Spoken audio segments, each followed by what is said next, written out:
तो मूवी की शुरुआत में हम देखते हैं जया नाम की लड़की को, जो कि शादीशुदा है। वो घर की बहू कम नौकरानी ज्यादा है। घर के सभी लोग आलस के सौदागर हैं। एक गिलास पानी भी खुद से उठाकर नहीं पीते। हर काम जया को ही करने बोलते हैं। जया को एक पल भी फुर्सत नहीं मिलती। पूरा दिन बस घर का काम करने में निकल जाता है। जया को बच्चा नहीं हो रहा है तो पति मानस को बिना बताए वो IVF करवाने जाती है। मानस को बिना पता चले उसका सैंपल ले आई। डॉक्टर पहले तो कहती हैं कि पति को साथ लेके आओ, लेकिन फिर जया ने उन्हें मनाया तो वो कहती 5-6 लाख तक लग जाएगा। इतनी ही देर में जया के ससुर का फोन आ जाता है कि कहाँ गायब हो, जल्दी घर आओ और चाय बनाओ आके। फिर इसके बाद हम देखते हैं रेखा नाम की औरत को, जो कि वाइन शॉप में काम करती है। फिर हम देखते हैं सुषमा को, जो कि सोशल मीडिया पर फेमस है अपने जीजू के साथ वीडियोस बनाने के लिए। घर आते ही जया खाना बनाने में जुट जाती है। ऐसे जीजू साली वाली वीडियोस बनाने के लिए लोग सुषमा को खूब ट्रोल करते हैं। वाइन शॉप से घर तक आने के रास्ते में कई मर्द रेखा को गंदी नजर से देखते हैं। हमें देखने मिलता है कि सुषमा का जीजू जया का पति ही है, यानी सुषमा और जया बहनें हैं। मानस घर आया तो मदिरा पीने बैठ जाता है। वो जया की बिल्कुल इज्जत नहीं करता।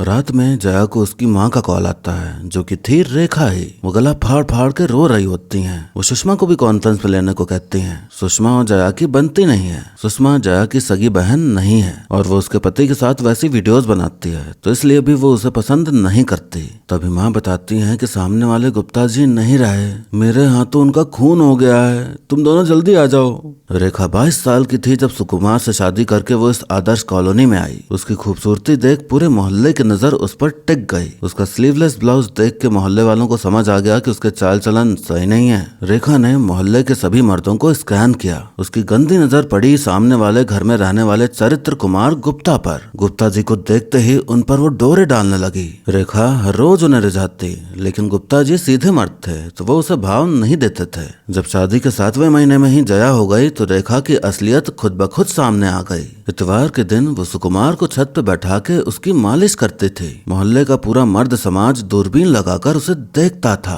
ये भी वो गुप्ता जी को रिझाने के लिए ही करती थी। एक दिन ऐसा आया कि सुकुमार की करंट लगने की वजह से मौत हो गई। सुकुमार ने गुप्ता जी से कर्ज ले रखा था, घर गिरवी रखकर। गुप्ता जी शोक सभा में आए तो रेखा ने वहाँ भी नौटी इशारे किए। गुप्ता जी को समझ आ गया कि ये एकदम छिचोरी औरत ही है। साल बीत गए, उम्र बढ़ गई, मगर सिर्फ कॉलोनी वालों की। लोगों को लगने लगा कि रेखा कोई आम औरत नहीं है, बल्कि डायन है। तभी इतने सालों में वो आज भी वैसे की वैसे ही दिखती है। उसने अपने आंगन में गेंदे के फूल उगा रखे हैं। अब जया और सुषमा दोनों आ जाती हैं रेखा के पास। फिर माँ बनाती हैं गरम चाय और फिर बताना शुरू करती हैं कि गुप्ता जी कैसे मरे। कल रात 10 साढ़े 10 बजे गुप्ता जी घंटी बजाए, कुछ बिस्तर विस्तर का पूछ रहे थे।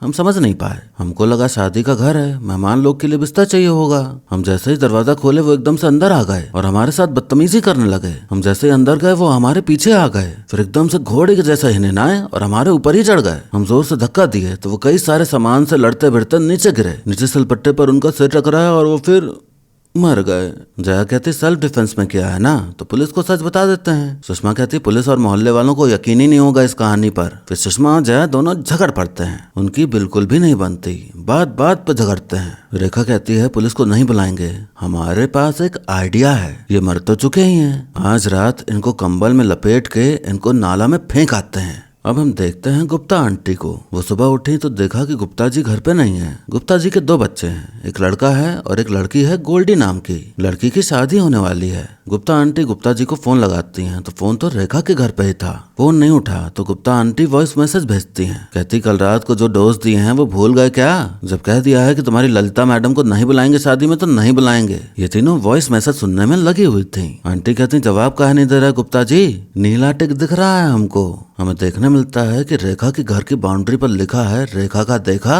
जया के ससुर जी फोन कर देते हैं कि बिना बताए कहाँ चली गई। जया झूठ बोल देती है कि माँ की तबीयत खराब हो गई अचानक, इसलिए आना पड़ा, कल आ जाएंगे हम। ससुर जी कहते बच्चा होता तो ऐसे मुंह उठा के थोड़े चल देती। तभी वहाँ एक पुलिस वाला आ जाता है। पता चलता है कि वो तो जया का बचपन का दोस्त है महेश्वरी, जो कि पुलिस वाला बन गया है। महेश्वरी गुप्ता आंटी का भाई है। गोल्डी की शादी की खुशी में आज रात जगराता रखा था गुप्ता आंटी ने। अब तीनों सोच में पड़ जाती हैं कि मोहल्ले में इतनी हलचल के बीच लाश कैसे ले जाएंगे। जगराता शुरू हो जाता है और गुप्ता जी आए नहीं तो गुप्ता आंटी टेंशन में आ जाती हैं कि कहाँ गए हैं आखिर वो। जया माँ से कहती है कि हमको 5-6 लाख की जरूरत है। रेखा पूछती है इतने पैसे क्यों चाहिए। जया कहती पर्सनल है, नहीं बता सकते। गुप्ता आंटी फिर से मैसेज करती हैं कि आ जाइए, सब आ गए हैं, अब गुस्सा नहीं करेंगे आप पर। अब ये तीनों गुप्ता जी की लाश को कंबल में लपेटने का कार्यक्रम शुरू करती हैं। तभी तीनों को पता चलता है कि गुप्ता जी मरे नहीं हैं, बस बेहोश हुए थे।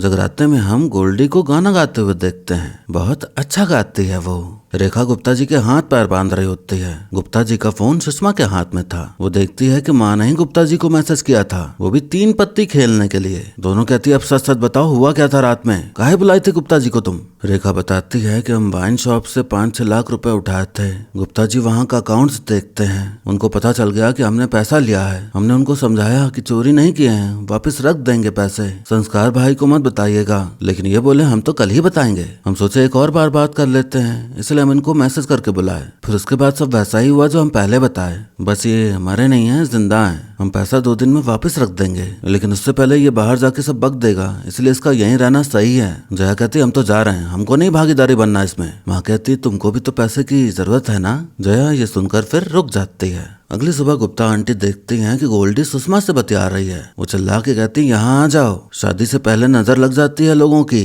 इनडायरेक्टली उन्होंने सुषमा को ताना मारा। गुप्ता आंटी को गुप्ता जी की तरफ से मैसेज आता है कि हम नहीं आएंगे, अकेले करवा लो शादी। सुषमा ने ही किया था ये मैसेज। गुप्ता आंटी कहती देखो लग गई ना उसकी नजर, उससे बात करके आई तुम और तुरंत मैसेज आ गया उनका। अब फोन भी बंद आ रहा है। जा रहे हैं बाबा के पास, अब वही कुछ उपाय बताएंगे। जलती है वो तुमसे, शक्ल तो बिगाड़ ही दिया दांत तोड़ के, अब शादी भी नहीं होने दे रही। उसके कांड के बाद तो उससे शादी करने वाला कोई है नहीं। कांड ये था कि सुषमा की 5 मिनट की चुम्मी वाली वीडियो वायरल हो गई थी। लोगों का कहना था कि उसे फेमस होना था, इसलिए उसने प्रेमी बनाया और उसके साथ 5 मिनट का चुम्मे का वीडियो बनाया और फिर उसे खुद ही सोशल मीडिया पर अपलोड कर दिया फेमस होने के लिए। फिर पूरा मोहल्ला सुषमा की शिकायत करने रेखा के घर गया। मामला ठंडा करने के लिए रेखा ने उसे घर से निकाल दिया, लेकिन असल में उसे जया के ससुराल भेज दिया था। जया के ससुराल में भी उसने सभी मर्दों पर डोरे डाले, सबसे एकदम टची टची होती थी। फिर उसने मानस के साथ ही वीडियो बनाना शुरू कर दिया, #जीजू साली। ये तीनों गुप्ता जी को खांसी की दवा पिला रही होती हैं ताकि वो नींद में ही रहें।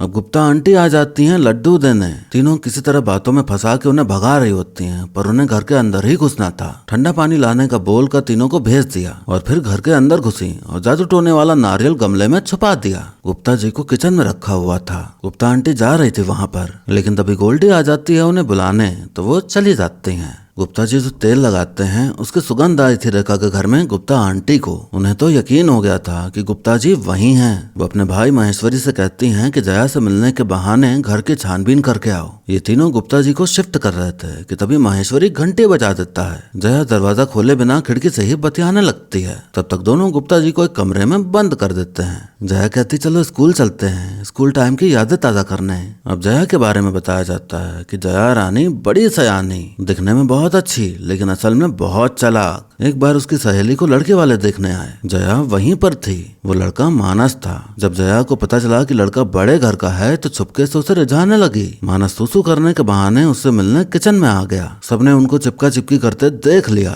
मानस कहने लगा कि इसी ने बुलाया था मुझे। मानस की माँ ने देखा जया ने तो गोल गोल फूली रोटियां बनाई हैं, तो उन्होंने जया को ही पसंद कर लिया। जया ने मानस को अपनी सहेली से हथिया लिया। वो भी अपनी माँ और बहन जैसी ही थी। तीनों को ही सब डायन ही समझते थे। जया महेश्वरी के साथ आ रही होती है कि तभी वो देखती है कि मानस आ गया है वहाँ। जया को महेश्वरी के साथ देख मानस को बिल्कुल अच्छा नहीं लगता। वो कहता तुम कार लेके चली आई, कार में क्लाइंट के डॉक्यूमेंट्स रखे हुए थे, उसी के चक्कर में आना पड़ा हमको यहाँ, बस पकड़ के वो भी।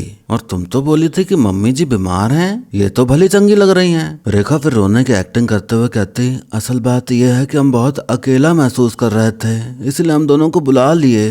मानस कहता हम भी यहीं रुक जाते हैं फिर, बढ़िया आज रात पार्टी करके जाएंगे। अब रात में मानस मदिरा पी के नशे में हो जाता है। सुसु करने वो उस कमरे में जा रहा होता है जहाँ गुप्ता जी हैं, लेकिन किस्मत अच्छी कि दरवाजा ही जाम हो गया था तो वो खुलता ही नहीं। रेखा अकेले में किसी को फोन करती है, कहती गुप्ता जी मरे नहीं, जिंदा हैं। वैसे हमको एक आइडिया आया है। अगली सुबह ये तीनों ट्राई करते हैं दरवाजा खोलने का, तो अब इनसे भी नहीं खुल रहा होता। मानस बाहर गया था तो लोगों से उसने जो सुना वो घर आके इन तीनों को बताता है। कहता सामने वाले गुप्ता जी अगवा हो गए हैं, रात को फोन आया था उनके यहाँ फिरौती का।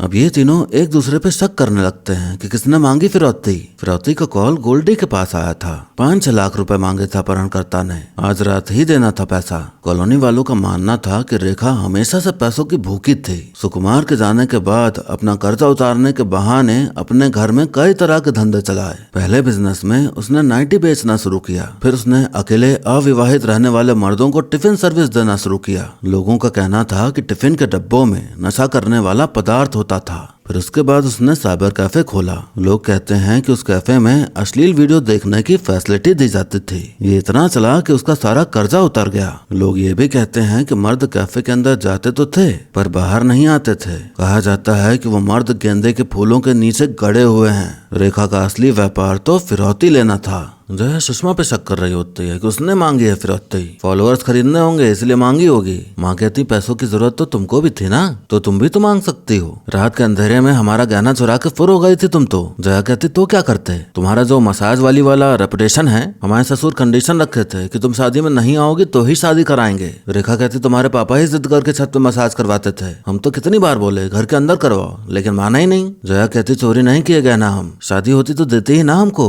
रेखा कहती 2-4 बार जो आई हो ना पैसे ही मांगने आई हो, बिना अपने मतलब के कभी आई हो क्या हमारा हाल देखने। जया कहती काहे आए हम, तुम्हारे साथ जब तक रहे तब तक शर्मिंदा ही होते आए हैं। कोई ना कोई कांड करती रहती हो तुम, कभी पेट में बच्चा आ गया, कभी गुप्ता अंकल आ गए, अभी देख लो खुद को इस उम्र में स्लीवलेस ब्लाउज पहन के घूम रही हो। रेखा कहती अब इसका हमारे ब्लाउज से क्या लेना देना, हमको गर्मी लगती है तो पहनते हैं और फिरौती के पैसे से ब्लाउज थोड़ी सिलवाएंगे। जया फिर कहती सुषमा मांगी होगी फिरौती, फोन दिखाओ अपना। सुषमा कहती हर बात पे हमारा ही दोष निकाला जाता है, वीडियो वो साला किरण डाला था पर नाम हमारा खराब होगा, फिरौती कोई और मांगा लेकिन फोन हमारा चेक होगा। हर बात पे साबित करना पड़ता है हमको कि हम बेकसूर हैं। जया कहते हमको मालूम है मानस का नंबर तुमने जानू के नाम से सेव कर रखा है, गृहस्थी में तो आग लगा ही चुकी हो, इससे बुरा क्या कर लोगी तुम। रेखा कहती जया जो कह रही है वो सही है क्या। सुषमा कहती इनके मन में जो भी आ रहा है वो बक रही है, लेकिन मोहल्ले वाले एक बात तो सही कहते हैं, तुम दीदी के पापा और हमारे पापा दोनों को जान से मारी हो और हमको बोला कि वो छोड़ के चले गए हैं। सच सच बताओ कि सही में गेंदा के फूल के नीचे गाड़ी हो क्या उनको। मिक्सी में टमाटर पीस रही थी रेखा, गुस्से के मारे हाथ हटा लिया तो सब टमाटर खून के जैसे इन सबके लग गया। वो चाकू दिखाकर कहती है जब तक गुप्ता जी को सुलटा नहीं देते तब तक कोई कहीं नहीं जाएगा। हम फिरौती नहीं मांगे हैं चाहे कसम खिला लो, लेकिन अगर हम जेल गए तो तुम दोनों को भी ले जाएंगे। महेश्वरी जीजा की खोज में लगा हुआ था। सीसीटीवी कैमरा चेक किया तो पता चला कि वो मोहल्ले के बाहर गए ही नहीं, मतलब वो मोहल्ले के अंदर ही कहीं है। अब रात में फिरौती देने का समय आ जाता है, गोल्डी पैसे रख देती है। महेश्वरी नजर रखे हुए था कि कौन आएगा पैसे उठाने। जया देखती है कि माँ कहीं जा रही है तो जया उनके पीछे जाती है। सुषमा भी इन दोनों के पीछे लग जाती है। रेखा गई हुई थी वाइन शॉप में और फिर उसके पीछे पीछे ये दोनों भी पहुंच जाते हैं। फिर वहाँ एक आदमी आता है, यहाँ पता चलता है कि वही है सुषमा का पिता। जया के पापा के जाने के बाद लोगों को रेखा के घर से ऐसी आवाजें सुनाई देने लगी कि पड़ोसियों को कानों में रुई डालकर सोना पड़ता था। रात के अंधेरे में रेखा की हरकतें तो छुप गईं, लेकिन उन हरकतों की रसीद नहीं छुप पाई। जब सुषमा पैदा हुई तो कॉलोनी की औरतों में दहशत फैल गई। वो आज भी सुषमा में अपने अपने पति की शक्ल ढूंढती हैं। एक बार गोल्डी ने सुषमा से उसके पापा के बारे में कुछ बोल दिया था तो सुषमा ने उसे मुक्का मार दिया, इतना तेज कि गोल्डी के दोनों दांत टूट गए। बेचारी का दहेज डबल कर दिया।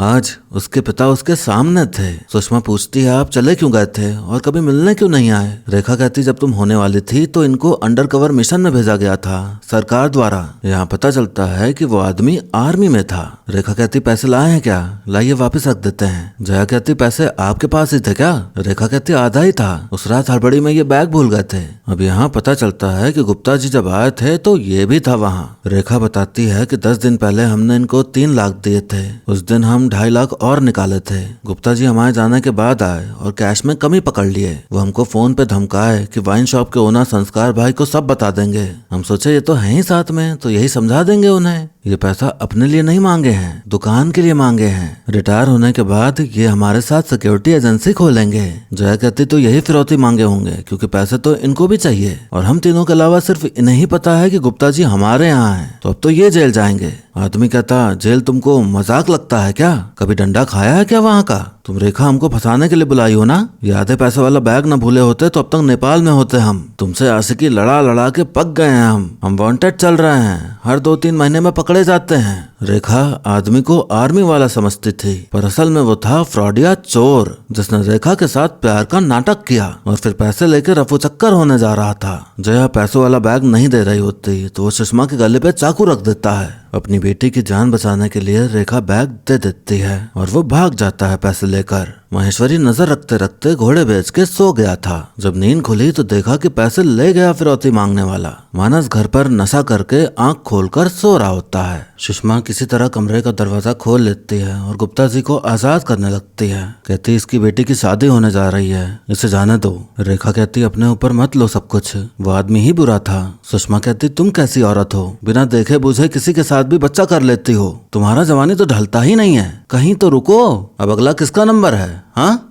तभी गुप्ता जाग उठता है। वो भागने की कोशिश करता है, रोका रोकी में गमला गिरा और गमले से निकला नारियल। जया ने वही फेंक के गुप्ता जी के सर पे मारा और वो फिर से बेहोश हो गए। शोर से मानस की नींद खुल गई। उसको लगा कमरे में जया के साथ महेश्वरी है। वो उल्टा सीधा बोलने लगा जया को, कहता माँ और बहन तो थी ही ऐसी, तुम भी वैसी ही बन गई, लग रहा है तुमको यहीं छोड़ के जाना पड़ेगा। जया अब तक उसकी सुनती आई, पर अब उसका पारा गर्म हो चुका था। कहती जाओ, चले जाओ छोड़कर। मानस चप्पल उतार के कहता अब हमको अपने हिसाब से ही समझाना होगा तुम्हें। जया उसका मुंह दबोच के कहती निकल यहाँ से तुरंत तू। हाँ आया था महेश्वरी, थका के गया है हमको। थकाना मतलब समझते हो? तुम तो कभी थकाए नहीं हो, तो निकलो यहाँ से। मानस कहता पछताओगी तुम, देख लेना। जया कहती हम पछताएंगे? शादी के दिन से लेकर आज तक पता है कितनी रोटियां बनाए हैं? 1,27,755 एग्जैक्ट, और कह रहे हो हम पछताएंगे? चप्पलों से मारते हुए कहती है साला खुद कभी काम पे नहीं गया, बाप के पैसे पे हमको अनपेड सर्वेंट बना के रखा है। मानस कहता है इसे बाहर मारो नहीं, इज्जत डाउन हो रही है। जया कहती इज्जत के चक्कर में तो तुमसे शादी किए, हमारी सहेली को देखने आए थे और किचन में हमको अकेला देखकर हमको पकड़ लिए। अगर उस दिन हमारी सहेली सबको बुला के हंगामा ना की होती ना तो साला बच जाते हम। रेपुटेशन के चक्कर में तुम जैसे तिलचट्टे को हम अपने गले में टांगे घूम रहे हैं और फिर मोहल्ले वालों को लगता है कि हम तुमको फंसाए हैं। अपने बाप का चड्डी हमसे धुलवाते हो और हमारे ही सामने हमारी बहन पे हाथ डालते हो। और बताएं तुमको हमको बच्चा काहे नहीं हो रहा है जानते हो? क्योंकि तुम्हारा शुक्राणु कमजोर है। मानस कहता जा रहे हैं, लेकिन अब तुम वापस आओगी ना तो तुमको घर में नहीं रखेंगे। जय चप्पल मार मार के कहती डिवोर्स के पेपर भेज देंगे, एलिमनी का रेट ठीक लगाना, नहीं तो यही गेंदा के नीचे गाड़ देंगे तुमको, समझे? मानस अधनग्न हालत में ही भाग जाता है। सुषमा कहती है मेरा जीजू से कुछ नहीं है, तुम उस नाम से नंबर फॉरवर्ड की थी तो हम वैसे ही सेव कर लिए थे।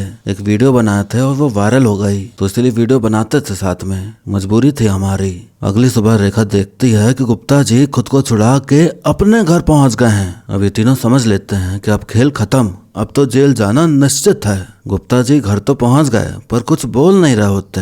रेखा ने अपने ब्लाउज से बांधा था गुप्ता जी का मुंह। ब्लाउज देख के सबको यकीन हो जाता है कि ये उन तीनों का ही किया धरा है। गुप्ता आंटी के फोन से रेखा को फोन करता है, कहता है जब वाइन शॉप से पैसा उठाई तो हम आपकी चोरी पकड़ लिए, उसके बाद आप हमको मैसेज करके 3 पत्ती खेलने बुलाई, तुम्हारी आशिकी में हम पहुंच भी गए और तुम हमको मार के बेहोशी कर दी। फिर तुम अपनी लड़की लोग को बुलाई मदद के लिए और साथ में वो दामाद भी आ गया। फिर जया तमाशा की उसको भगाने का और उसी में वो फिरौती लेके भाग गया। हम तो कैसे भी जान बचा के आ गए। अब आपके कांड का सबूत मिल गया है महेश्वरी को, आपका ब्लाउज।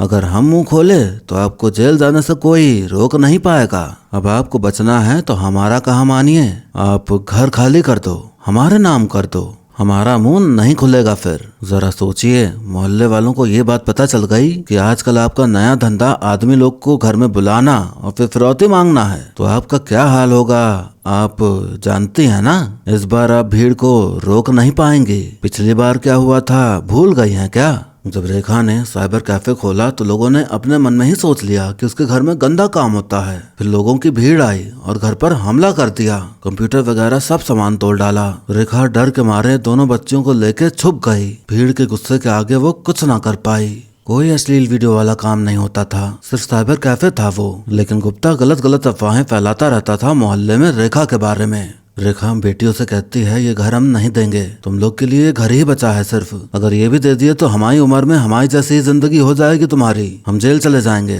तुम दोनों निकलो यहाँ से। जया को तभी एक आइडिया आता है। सब लोग गोल्डी की शादी में गए हुए थे, गुप्ता जी अकेले थे घर पे। जया जाके उनको घर पे आने के लिए इनवाइट करती है। हमें बताया जाता है कि मोहल्ले में इनके खिलाफ जो भी अफवाहें फैली थी कि ऐसी हैं वैसी हैं डायन है, ये सब किया धरा गुप्ता का था। उसकी दो चीजों पर गंदी नजर थी, रेखा और उसका मकान। रेखा ने उसे कभी भाव नहीं दिया और मकान भी उसे मिला नहीं। जब रेखा मोहल्ले में आई तो रेखा ने नहीं गुप्ता ने उस पर नजर मारी थी। लोगों ने खुद ही बातें बनाई कि मसाज क्वीन है रेखा, वो किसी को दिखाने के लिए नहीं बल्कि सुकुमार के कहने पे छत पे मसाज करते थे उसका। रेखा की नहीं, मोहल्ले के मर्दों की गंदी नजर रहती थी रेखा पर। उस पर कमेंट पास करते उसको घूरते थे, उसे डायन बुलाने लगे। उसकी घर की दीवार पर गंदी गंदी बातें लिखने लगे लोग। गुप्ता अब इनके घर आता है तो ये तीनों नाइटी पहने हुए थे, बड़े प्यार से उसका स्वागत करती हैं। गुप्ता डिमांड करता है कि तीनों नाच के दिखाएं, तो तीनों नाचना शुरू करती हैं। फिर उसके कपड़े उतार उसकी मालिश करने लगते हैं। ये लोग ये सब कुछ रिकॉर्ड कर रही होती हैं मोबाइल से, जो कि छुपा कर रखा था। फिर गुप्ता आंटी और महेश्वरी को मैसेज कर देती हैं कि गुप्ता जी यहाँ रंगे पड़े हुए हैं, ले जाइए इनको। गुप्ता आंटी आ जाती हैं वहाँ। जया कहते अब जाओ इनको लेके, अब इनकी पूरी वीडियो तैयार है सुषमा के पेज पर अपलोड होने के लिए। गुप्ता कहता पहले फिरौती मांगी और अब ब्लैकमेल कर रही हो। रेखा कहती हम फिरौती नहीं मांगे थे। गुप्ता अपनी पत्नी से कहता है उस रात यही बुलाई थी हमको मैसेज करके। रेखा कहती है हम बताते हैं ना क्या हुआ था, आप जब आए तो आप कुछ नहीं किए, हमने आपको बुलाया फिर आपको घर के अंदर खींचा। आपने कहा ये क्या कर रही हैं रेखा जी, छोड़िए, लेकिन हम आपसे जबरदस्ती करने लगे। खुद को बचाने के लिए आप अंदर भागे तो हम आपके पीछे पीछे गए, फिर हम घोड़े के जैसे हिनहिनाए और आपके ऊपर चढ़ गए। आप जितना झटपटाए हम उतना जबरदस्ती किए, आप तब भी नहीं माने तो हमने आपको जोर से धक्का दिया, आपका सर टकराया लेकिन आप फिर भी नहीं मरे। लोग मानेंगे नहीं लेकिन हम डर गए थे। गुप्ता अपनी पत्नी से कहता महेश्वरी को फोन लगाओ। आंटी कहती घर चलिए नहीं तो ये वीडियो डाल देंगी। गुप्ता कहता वीडियो में तो ये खुद नाइटी पहन के नाच रही हैं, इन लोगों को भी तो अपनी इज्जत प्यारी होगी ना। तीनों लोग जोर जोर से हंसने लग जाते हैं, इतनी जोर जोर से जैसे डायन हंस रही हो। हंसी इसलिए क्योंकि मोहल्ले में इज्जत छोड़ी ही कहाँ थी गुप्ता ने इनकी, वो तो वैसे भी बदनाम थी हर तरह से, तो वो अपनी इज्जत की क्या ही फिक्र करती। मोहल्ले में इज्जतदार तो गुप्ता था। तो जब वीडियो वायरल होती और सब देखते कि वो इन तीनों डायनों से मालिश करवा रहा है तो इज्जत तो उसकी जाती। गुप्ता वहां से चला जाता है उन तीनों को डायन बोलकर, कुछ करने योग्य ही नहीं रह गया था वो। अब कहानी कुछ हफ्ते आगे जाती है और हम देखते हैं कि तीनों टीवी देख रही होती हैं। चैनल बदलते समय एक चैनल पे उन्हें गोल्डी दिखती है, वो एक सिंगिंग शो में गई हुई है। उससे क्वेश्चन पूछा गया तो वो बता रही है कि हमको शादी नहीं करनी थी पर पापा सुन नहीं रहे थे तो हम भाग आए घर से यहाँ। हम अपना सपना पूरा करने के लिए 5-6 लाख रुपए जमा कर रखे थे तो उसी से काम चला रहे हैं। पापा हमारी वजह से मम्मी से लड़िएगा मत, उस रात भी आप गुस्सा कर चले गए थे, हमने खिड़की से देखा था आपको सामने जाते हुए। अब जाकर हमें समझ आता है कि फिरौती किसने मांगी थी, खुद गोल्डी ने। तीनों जोर जोर से हंस रही होती हैं कि गजब गेम खेल गई गोल्डी। अब तीनों मस्त तैयार होके बेफिक्र होके मोहल्ले में घूम रही होती हैं, नाच रही होती हैं। जहाँ इज्जत ही ना हो वहाँ इज्जत का क्या सोचना, इसीलिए वो एकदम चिल थी। और फिर इसी कहानी के साथ ये मूवी यहीं पर खत्म हो जाती है। तो दोस्तों हमने देखी एक ऐसी मूवी जहां हमें जानने मिला कि सोसाइटी किस तरह से किसी के प्रति अपनी सोच बनाती है। शुरुआत में हमने जो भी रेखा के बारे में सुना वो सोसाइटी का पीओवी था, सोसाइटी उसे डायन मानती है और न जाने क्या क्या। ऐसा हुआ क्यों? हुआ इसलिए क्योंकि हमारा समाज बहुत चुगलखोर और खलियार लोगों से भरा हुआ है। जब किसी के पास कोई बात नहीं होती करने को तो वो खोद खोद के बातें बनाता है। लड़की की शादी नहीं हुई तो भी लोग बातें बनाते हैं कि इतनी उम्र हो गई शादी क्यों नहीं हुई। लड़की की जल्दी शादी हुई तो भी लोग बातें बनाएंगे कि इतनी जल्दी शादी क्यों कराई, जरूर कुछ कांड हुआ होगा। लड़की शादी तोड़ के घर आ जाए तो भी बातें बनती हैं। और ये सिर्फ लड़कियों के साथ ही नहीं, समाज के जजमेंट का सामना हर किसी को करना पड़ता है। और हम ही लोग हैं वो जो बातें करते हैं, बनाते हैं बातें। हमारे परिवार में क्या हो रहा है उसकी बातें नहीं जाने देते बाहर, लेकिन दूसरों के परिवार के बारे में बराबर बातें करते हैं। रेखा रेखा स्लीवलेस ब्लाउज पहनती है तो मोहल्ले वालों ने सबसे पहले ये सोच बनाई कि वो तो चरित्रहीन औरत है, मर्दों को रिझाती है। फिर धीरे धीरे उसके प्रति सबकी ऐसी सोच बन गई जैसे वो हवसी हो। जब कोई व्यापार करना चाहा तो वो भी गलत समझा। ये समाज अकेली औरत को सही समझता ही नहीं है, यही सोचता है कि कोई तो होगा ही इसका, पता नहीं क्या करती होगी। समाज के लोगों में प्रोग्रामिंग हो रखी है और उसी प्रोग्रामिंग के हिसाब से खुद की जिंदगी भी बिता देते हैं और सोचते हैं कि दूसरे भी वैसे ही चलें। कई बार आपके साथ ऐसा हुआ होगा कि आप किसी इंसान के बारे में लोगों से सुनते हो, जब खुद उस इंसान से मिलते हो तो वो उन बातों से बिल्कुल अलग होता है जो आपको बताई गई थी। लोगों की चुगलखोरी का शिकार रेखा ही नहीं, उसकी दोनों बेटियां भी हुई। जया को लेकर अफवाह थी कि उसने अपने सहेली के होने वाले पति को फंसा लिया। सुषमा के लिए अफवाह थी कि उसने चुम्मी वाला वीडियो डाला खुद से। तो इससे ये सीख मिलती है कि लोग जो बता रहे हैं उस पर कभी यकीन नहीं करना चाहिए। आपको खुद जानना चाहिए और खुद से धारणा बनानी चाहिए किसी के प्रति। एक साइड की स्टोरी सुनकर किसी को जज नहीं करना चाहिए। पहले दोनों तरफ की बातें सुनिए, फिर डिसाइड करिए कि कौन सही है और कौन गलत। मूवी की बात की जाए तो एक सीरियस टॉपिक को कॉमेडी वे में काफी अच्छे से दिखाया गया है। ऐसा ही सेम कॉन्सेप्ट बुलबुल मूवी में भी था। उसमें लोगों द्वारा चुड़ैल को बुरा बताया गया, लेकिन असल में वो अच्छी थी। वो चुड़ैल थी ही नहीं, बुलबुल ही थी। तो कुछ कुछ वैसी ही वाइब आई मुझे इस फिल्म से भी। एंड में ये समझ आया कि साला दुनिया तो है ही जजमेंटल। तुम कुछ भी कर लो, कितना भी अच्छा बन लो, कोई ना कोई नुक्स निकाल ही देगा। तो इससे अच्छा है किसी की भी मत सोचो और अपनी मर्जी से जियो। जिसको जो कहना है कहने दो। अगर आपके माँ बाप अच्छे हैं तो उनकी जरूर सुनो, हर बार नहीं, पर जब लगे कि वो वाकई में सही हैं तो जरूर सुनो। एक्सप्लेनेशन में तो एक्टिंग नहीं समझ आती, लेकिन तृप्ति डिमरी और माधुरी दीक्षित दोनों ने ही बहुत तगड़ा काम किया है। फिल्म में उनका काम देख के लग रहा है कि उन्होंने मेहनत तो की है। आज तक मैंने माधुरी जी को ऐसे बात करते या एक्ट करते नहीं देखा, तो मेरे लिए काफी नया एक्सपीरियंस था उनको ऐसे किरदार में देखना। और बाकी कलाकारों का काम भी बढ़िया ही है, मतलब सबने सही एक्टिंग करी है। भले आपने एक्सप्लेनेशन वीडियो देख लिया है, पर मैं चाहूंगा कि मूवी भी देखें। बहुत टाइम बाद मैंने कोई अच्छी बॉलीवुड मूवी देखी है। थिएटर में रिलीज होती तो अच्छा होता, पर मुझे पता है फ्लॉप ही जाती, क्योंकि ट्रेलर देख के लोगों को यही लगता कि वही रेगुलर कॉमेडी मूवी है, तो लोग जाते ही नहीं देखने। खैर अब ये नेटफ्लिक्स पे है तो आप इसे देख सकते हैं। अब और कुछ बताने को है नहीं तो वीडियो को यहीं पर खत्म करते हैं, लेकिन जाने से पहले आप कमेंट करके बताइए कि आपको मेरा वीडियो कैसा लगा। अच्छा लगा हो तो लाइक कर दीजिएगा और नहीं अच्छा लगा हो तो डिसलाइक का भी ऑप्शन आपके लिए मौजूद है। ऐसे ही मेरी आवाज में मूवी सीरीज के एक्सप्लेनेशन देखते रहने के लिए चैनल को सब्सक्राइब कर लीजिए, ताकि आने वाली वीडियोस की खबर आप तक तुरंत पहुंच जाए। बाकी मिलते हैं अब अगली वीडियो में, तब तक के लिए टाटा बाय बाय और नमस्ते।